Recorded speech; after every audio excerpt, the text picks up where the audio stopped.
Good morning students, कैसे हो सब। आज अपने बायोलॉजी विषय में जो अपना चैप्टर चल रहा है उसी चैप्टर के अंतर्गत आज अपना नया टॉपिक रहेगा। एक लास्ट डिजीज है इस चैप्टर की, लेकिन उस डिजीज से डिस्कस करने से पहले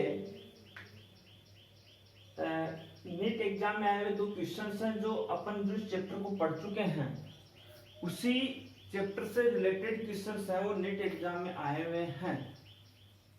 जो इस मानव में गुणसूत्रीय विकृतियों से आए हुए क्वेश्चन है 2018 और 17 के हैं। देखिए, पहला क्वेश्चन ये है कि एक रोग जो अलिंग प्राथमिक अवियोजन के कारण होता है। किसी भी क्वेश्चन को हल करने से अपन को क्या होता है, सबसे पहले मेन बिंदु को अंडरलाइन कर लेना चाहिए कि सीधी सी बात है कि एलिंग है, इसका मतलब ऑटोसोमल डिजीज है, ऑटोसोमल डिसऑर्डर है। इसका मतलब सीधी सी बात होगी कि अपने एक तो ऑटोसोमल कौन सा था, डाउन सिंड्रोम था। एक ऑटोसोमल कौन सा था, दात्र कोशिका अरक्तता रोग था। भाई ये 11वें गुणसूत्र में कुछ मिस्टेक हो रही थी, 21वें गुणसूत्र में कुछ मिस्टेक हो रही थी, लेकिन ये तो दोनों ही क्या है, लिंक क्रोमोसोम्स हैं। तो इसका मतलब ऑप्शन बी और ऑप्शन सी तो हो ही नहीं सकता। अब ऑप्शन बचा कौन सा, ए और बी, एलिंग प्राथमिक अवियोजन। इसको पकड़िए, रोग जो एलिंग प्राथमिक अवियोजन के कारण होता है। अब देखिए, वियोजन अवियोजन सीधी सी बात है कि सही रूप से क्या नहीं हो पाया है, वो अलग नहीं हो पाया है सही रूप से। अब अपन बात करें तो ये तो क्या है, एक प्रकार का अपन ने पढ़ा था कि उत्परिवर्तन है, जीनी उत्परिवर्तन था ये तो इसका मतलब ये तो उत्परिवर्तन हो गया। तो सीधा सा ऑप्शन क्या बचा, डाउन सिंड्रोम। यानी डाउन सिंड्रोम जो डिजीज है वो 21वें गुणसूत्र में क्या आ जाती है, जब ट्राइसोमिता आ जाती है तो उसके कारण क्या हो जाती है, डाउन सिंड्रोम जो डिजीज है वो उत्पन्न होती है। तो सीधा सा इसका आंसर होना था, वो कौन सा होना था, डाउन सिंड्रोम होना था।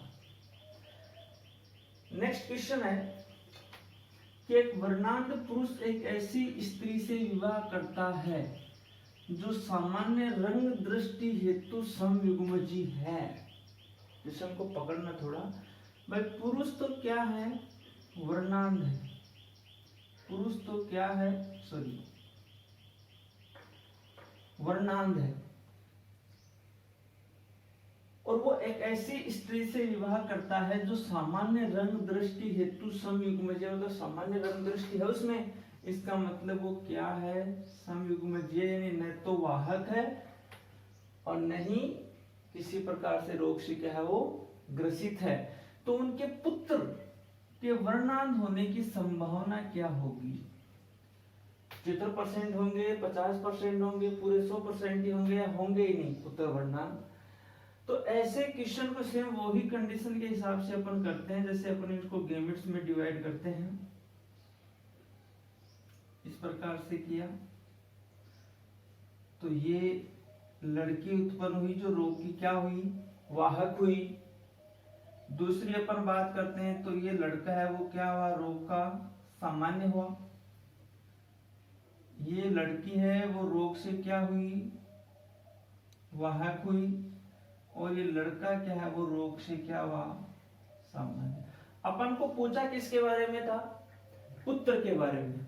अपन को यह पूछा गया था कि जो पुत्र है उस पुत्र में रोग की वंशागति के बारे में, पुत्र में किस प्रकार से क्या होगा, कि यहाँ मुख्य रूप से कि पुत्र में वर्णांध होने की संभावना क्या है, अपन को यह पूछा गया था।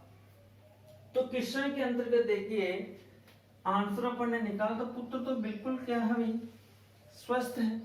पुत्रियां जरूर क्या है, 100 की 100% रोग की वाहक है, क्योंकि ये वर्णांध तो है नहीं, रोग की क्या है, वाहक है।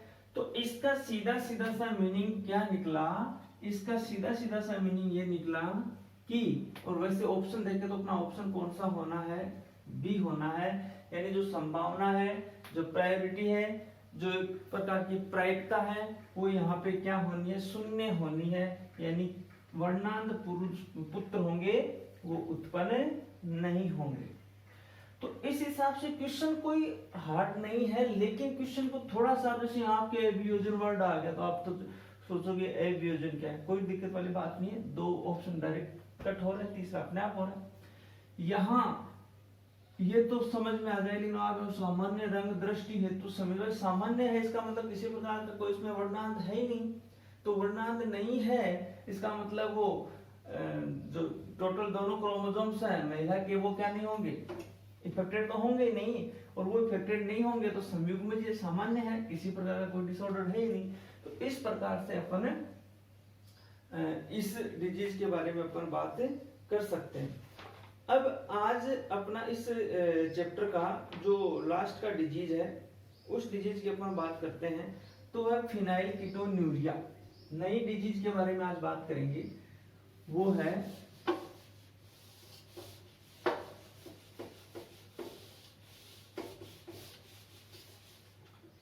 फिनाइलकीटोन्यूरिया।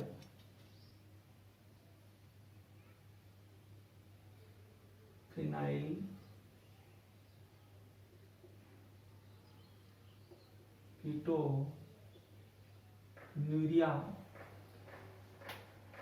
या इसको आप शॉर्ट बनाओ तो फिनाइल को पी कीटोन्यूरिया, कीटोन्यूरिया। तो पीकेयू भी बोलते हैं, एग्जाम में आया हुआ क्वेश्चन एक बार पीकेयू का, केवल पीकेयू लिखा था, या अपन इसको फिनाइल कीटो में है रोग भी कह सकते हैं। फिनाइल कीटो यूरिया कह दीजिए, फिनाइल कीटो में कह दीजिए, पीकेयू कह दीजिए। सबसे पहले बात तो आती है कि किस प्रकार का डिजीज है। तो अपन ने शुरू में पढ़े थे कि वर्णांधता है और हीमोफीलिया है, वो लिंग संलग्नी वंशागति है। कल अपन ने एक डिजीज के बारे में पढ़ा था, दातर कोशिका रक्ताल्पता रोग है, सिकल सेल एनीमिया डिजीज है, उसके बारे में पढ़ा था कि वो लिंग संलग्नीय प्रभावी है। तो उसी प्रकार से फिनाइलकीटोन्यूरिया भी कौन सी डिजीज है, लिंग संलग्नी अप्रभावी डिजीज है। इसके अब आपके माइंड में क्वेश्चन है, वो कल मैंने आपको बताया था कि वहां भी एलिंग थी, इसका मतलब जो ऑटोसोमल क्रोमोसोम्स है वहां कोई ना कोई जीन में मिस्टेक है। तो इसी प्रकार से फिनाइलकीटोन्यूरिया है या पीकेयू है, इसमें भी क्या होता है कि जो कोई ना कोई ऑटोसोम्स गुणसूत्र हैं, जो ऑटोसोम्स हैं एलिंग गुणसूत्र हैं, उनमें स्थित कोई ऐसा जीन है, उस जीन में कोई ना कोई क्या है, चेंजेज है, कोई ना कोई परिवर्तन है। तो ये एक प्रकार का अपन ऐसा कह सकते हैं कि ये एलिंग असंगनी अप्रभावी क्या है, उत्परिवर्तनित होगा ना। अब ये कैसे हुआ वो देखिए। इसके लिए अपन को ये चीज ध्यान में रखनी होगी कि जो गुणसूत्र नंबर 12 है, समझ गए मेरी बात, गुणसूत्र नंबर 12 है, उस गुणसूत्र नंबर 12 पे, अब गुणसूत्र 12 है वो कौन सा, एलिंग गुणसूत्र ही तो है। तो गुणसूत्र 12 पे एक क्या होता है, जीन होता है। क्या होता है, जीन होता है। अब ये जो जीन है, जो गुणसूत्र नंबर 12 पे जो जीन प्रेजेंट है, ये जीन क्या करता है कि एक विशिष्ट प्रकार के एंजाइम्स होता है, phenyl alanine hydroxylase, phenyl alanine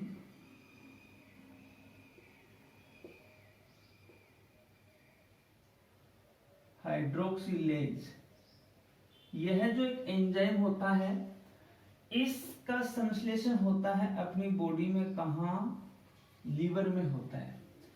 तो फिनाइल एलेनिन हाइड्रोक्सिलेज जो एंजाइम है, इस एंजाइम के संश्लेषण के लिए एक विशिष्ट प्रकार का जीन होता है अपनी बॉडी के अंदर, वो गुणसूत्र नंबर 12 यानी एलिंग गुणसूत्र होता है। उस एलिंग गुणसूत्र पर क्या होता है, स्थित होता है। समझ गए मेरी बात। अब देखिए कि नॉर्मल सिचुएशन की अपन बात करते हैं तो ये जो फिनाइल एलेनिन हाइड्रोक्सिलेज जो एंजाइम है, ये फिनाइल एलेनिन हाइड्रोक्सिलेज एंजाइम क्या होता है कि फिनाइल एलेनिन जो एसिड्स होते हैं, अमीनो एसिड, उनको टायरोसिन में क्या होता है, बदलने का काम करता है। नॉर्मल जब कंडीशन होती है तो ये क्या करता है, फिनाइल एलेनिन इसको कन्वर्ट करता है कौन से एसिड्स में, टायरोसिन में। किस में बदलने का काम करता है, टायरोसिन में बदलने का काम करता है। कौन करता है, फिनाइल एलेनिन हाइड्रोक्सिलेज। अब देखिए फिनाइल एलेनिन हाइड्रोक्सिलेज होता है वो नॉर्मल कंडीशन में, यानी अपने शरीर में किसी भी प्रकार का जब डिसऑर्डर नहीं होता है तो उस नॉर्मल कंडीशन के अंतर्गत ये क्या करता है कि ये जो फिनाइल एलेनिन है वो टायरोसिन में कन्वर्ट होता है in the presence of phenyl alanine hydroxylase enzyme. लेकिन जब गुणसूत्र नंबर 12 पे जो ये जीन है, इस जीन में कोई उत्परिवर्तन होता है, जीन में क्या होता है, उत्परिवर्तन होता है, तो उत्परिवर्तन होने के कारण ये फिनाइल एलेनिन है वो किस में नहीं बदल पाता है, टायरोसिन में नहीं बदल पाता है। ये चीज ध्यान रखना। यदि एग्जाम में एक ही नंबर का क्वेश्चन आ जाए और एग्जाम में एक ही नंबर का क्वेश्चन आ जाए कि पीकेयू या फिनाइल कीटोन्यूरिया रोग क्या है, तो आपको इस रोग का कारण क्या है, इसमें यदि आपको ये क्वेश्चन आ जाए तो इसका मतलब सीधी सीधी सी बात है कि इस रोग के अंतर्गत क्या होता है, फिनाइल एलेनिन को टायरोसिन में बदलने वाले आवश्यक एंजाइम फिनाइल एलेनिन हाइड्रोक्सिलेज का संश्लेषण नहीं हो पाता है। समझ गए किस प्रकार का रोग है, तो आपको बताना है एलिंग गुणसूत्र ए प्रभावी जो रोग है या एलिंग संलग्न ए प्रभावी रोग है, एक प्रकार का गुणसूत्र नंबर 12 में जीन है, जीन में उत्परिवर्तन के कारण ये रोग क्या होता है, मुख्य रूप से उत्पन्न होता है।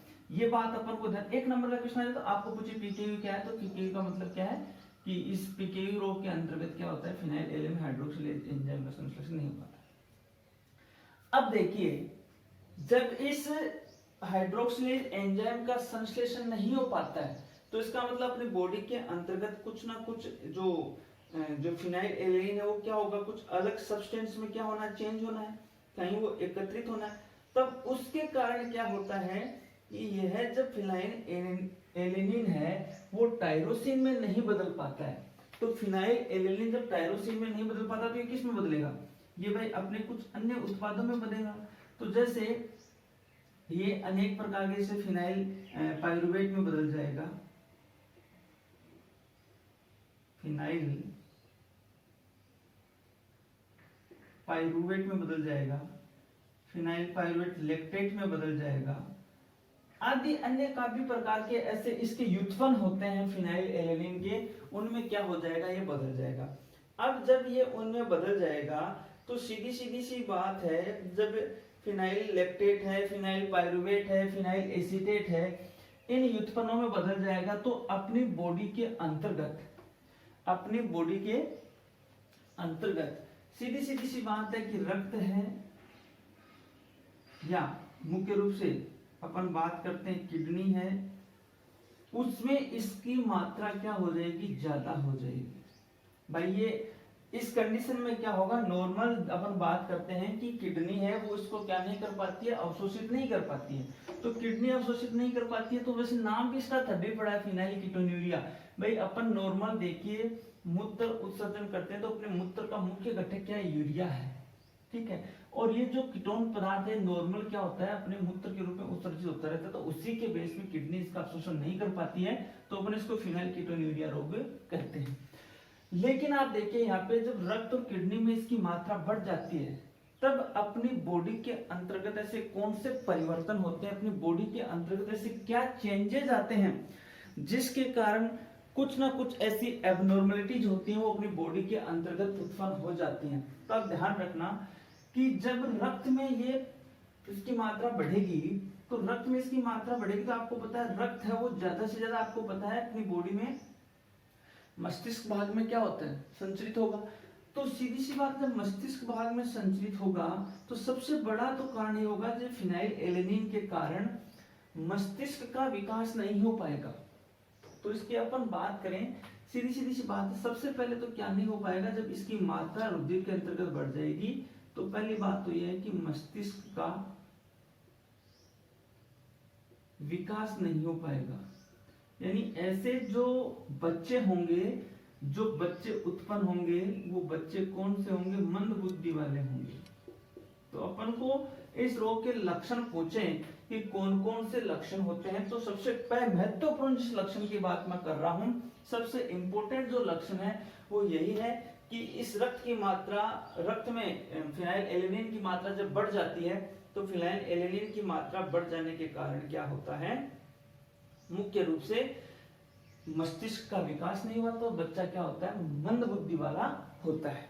फर्स्ट और सेकंड मेन इंपोर्टेंट ये आपको ध्यान में रखना है। सेकंड में बात करता हूं, इससे क्या होता है कि अपने शरीर की जो पेशियां हैं और उपास्थियां हैं, मुख्य रूप से मैं आपको बता दूं पैरों की बात आपको ध्यान में रखनी है। तो पैर होते हैं अपने, उनकी पेशियां और उपास्थियां हैं, जब ये फिनाइल एलेनिन जमा हो जाता है तो वो विकृत हो जाती हैं। ये क्या हो जाती हैं, विकृत हो जाती हैं। और विकृत होने के कारण इस फिनाइल एलेनिन की मात्रा का जब जमाव हो जाता है तो पेशियां और उपास्थियां होती हैं पैरों की, वो क्या हो जाती हैं, विकृत हो जाती हैं। और विकृत होने के कारण जो रोगी है वो क्या नहीं होता, चल नहीं पाता है। इसमें क्या नहीं पाता, रोगी चल नहीं पाता है। तो मुख्य रूप से आपको दो डिसऑर्डर ध्यान रखने इसके अंतर्गत, कि सबसे पहला तो एक ही ध्यान में रखना है कि मस्तिष्क का विकास नहीं हो पाएगा, मतलब जो बच्चे उत्पन्न होंगे वो क्या होंगे, मंद बुद्धि वाले होंगे। और दूसरी चीज आपको ध्यान में रखनी है, पैरों की जो पेशियां हैं, पैरों की जो उपास्थियां हैं, वहां एलेनिन के जमाव के कारण क्या हो पाता है कि जो रोगी व्यक्ति है वो इजीली वे में क्या नहीं हो पाता है, चल नहीं पाता है। अब देखिए, अब आपको जो क्वेश्चन बनना है वो एग्जाम में 1 नंबर का अपन क्वेश्चन सीधा सीधा बना रहे हैं, फिनाइल कीटोन्यूरिया क्या है तो या किस प्रकार की डिजीज है, तो आप नॉर्मल नोट करते हैं इस प्रकार की डिजीज है। फिनाइल कीटोन्यूरिया क्या है, तब आप ये नोट कर देना कि फिनाइल कीटोन्यूरिया एक एलिन सेलेनिन रोग है जिसमें फिनाइल एलेनिन को टायरोसिन में बदलने वाले एंजाइम का संश्लेषण नहीं हो पाता है। ये 1 नंबर का क्वेश्चन या 2 नंबर का क्वेश्चन, और बड़ा क्वेश्चन आ जाए तो आप इस हिसाब से इस क्वेश्चन को अपने हिसाब से क्या कर देना, बड़े कर देना। और इसके 2 लक्षण भी अपन क्या कर सकते हैं, इजीली वे में नोट कर सकते हैं। सबसे इंपॉर्टेंट जो लक्षण आपको नोट करना है वो ये करना है कि इस रोग से ग्रसित जो रोगी होता है उस रोगी के अंतर्गत क्या नहीं होता, वो मंद बुद्धि वाला होता है, मस्तिष्क का विकास नहीं हो पाएगा। ये बात आप ध्यान रखना मुख्य रूप से। और मस्तिष्क का विकास नहीं हो पाएगा तो अब देखिए फिर क्या होता है, नेक्स्ट अपन बात करते हैं कि दूसरे लक्षण की बात करते हैं कि पैरों की जो पेशियां और उपास्थियां हैं, तो पैरों की पेशियां और उपास्थियां होती हैं, उनमें जब अपने शरीर में रक्त में भाई रक्त का स्राव कंटिन्यू संचरण होता रहता है अपने बॉडी के अंतर्गत, तो उस समय क्या होता है, जो फिनाइल एलेनिन होता है उससे कारण ये भी होता है कि जो पेशियां होती हैं, जो उपास्थियां होती हैं, वो क्या हो जाती हैं, विकृत हो जाती हैं। और पेशियां और उपास्थियां जब विकृत हो जाती हैं तो रोगी सही ढंग से क्या नहीं हो पाता, चल नहीं पाता है। समझ गए? तो ये अपना आज का, और ये जो चैप्टर था अपना 36 नंबर का था, 36वां चैप्टर था, जो अपन बात कर रहे थे कि भाई गुणसूत्रीय विकृतियां हैं, तो गुणसूत्रीय विकृतियां ये चैप्टर अपना कंप्लीट हुआ। एक क्वेश्चन आपको एग्जाम में 100% मिलना चाहे वो कोई भी मिले। जैसे शुरू में अपन ने पढ़े थे कि लिंक सेल लगनी वंशागतियों की बात अपन कर रहे हैं, उससे पहले अपन ने डाउन सिंड्रोम है, क्लाइनफेल्टर सिंड्रोम है, टर्नर सिंड्रोम है, उनके बारे में स्टडी की थी। फिर अपन ने वर्णांतता के बारे में स्टडी की थी। सीधी सीधी सी बात है कि हिमोफीलिया और वर्णांतता की वंशागति से रिलेटेड क्वेश्चन एग्जाम में मैंने आपको हर टॉपिक से 3-3, 4-4 क्वेश्चन करवाए, तो वो आ सकता है। अब लास्ट का जो ये अपना फिनाइल कीटोन्यूरिया, इससे डिजीज से रिलेटेड भी क्वेश्चन आ सकता है।